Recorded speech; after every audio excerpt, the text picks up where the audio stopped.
Doctor, you hit on the third leading cause of death in the United States, Yeah. and I'm sure most of us could figure it's either heart-related or cancer or diabetes, things like that.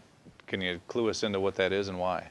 Yeah, okay, and thank you for asking that, because this is the 10,000-pound gorilla in the room that nobody's talking about. The third leading cause of death, as published in the Journal of the American Medical Association, is MD-directed treatments.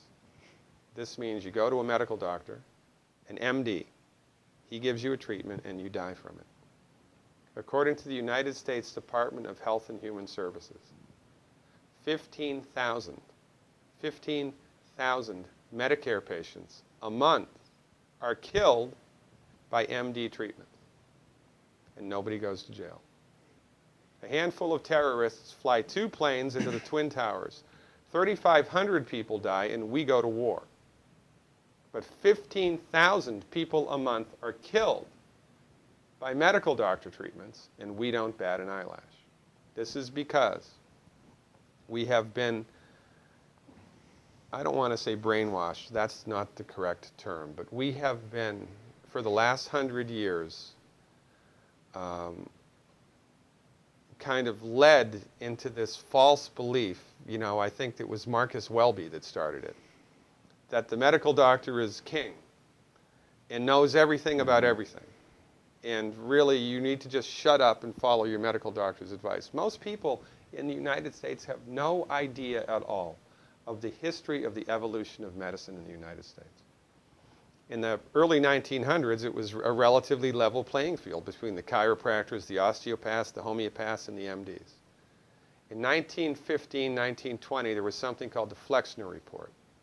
The Carnegie Corporation funded this man named Abraham Flexner. He went all around the country, and he went on stagecoach and train and horseback. This was before the interstate highway system, right? Took Flexner 5 years to do this. He went all around the country and did an inventory of all of the medical schools that prescribed drugs. He brought the list back to the Carnegies, who owned drug companies, and then the Carnegies and the Rockefellers gave millions of dollars of free money to the medical schools and hospitals in the United States that were prescribing drugs. That was the beginning of the end. After the Flexner Report, there was no more level playing field in the United States. And the MDs started a juggernaut that's taken off. Most people in the United States think that the predominant medicine here, MD-directed pharmaceutical medicine, we think that those guys are top dog because their therapeutics are better than the homeopaths or the naturopaths or the chiropractors. It's not. They're in the driver's seat because of political and financial coalitions that were built at the turn of the century that most people have no idea of at all. And it's a gigantic problem. And I mean, it's crazy, right? It's the third leading cause of death. And yet, when the government makes noise about messing with people's insurance, everybody freaks out. And that's a whole nother thing to talk about, isn't it? Because what is medical insurance? When you buy medical insurance, what are you doing? You're betting that you're going to get so sick you will not be able to afford it. Right? Yeah. Right. And then, so you pay good money every month to gain access to a system of medicine that's the third leading cause of death in the United States. We need our heads examined, quite frankly. That's why we give, Dr. Wallach and myself collectively, we give 400 free lectures a year. And we're building a grassroots network because people don't know this. I mean, people, I come to my lectures and they look at me and say, couch potatoes live longer? Medical doctors are the third leading cause of death? You know, what's going on here?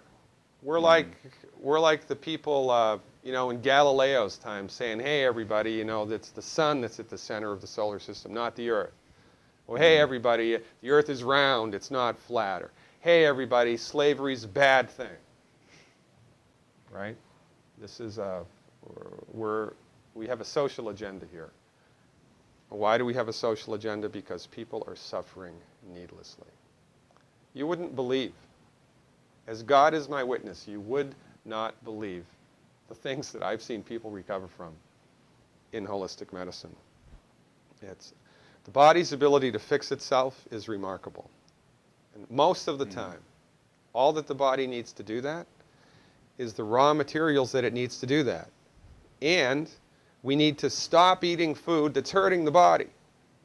You know, if you put diesel fuel in an unleaded engine, even if it's a brand new Ferrari, it's going to run like crap if it runs at all. There's nothing wrong with the car, it just had the wrong fuel. It's the same with the human body. You give the human body the raw materials that it needs, clean up the diet, Superman, Superwoman. And you know, if you don't get to super status, then at least your blood pressure normalizes, at least your arthritis goes away, at least your anxiety and panic attacks go away, and you can sleep through the night.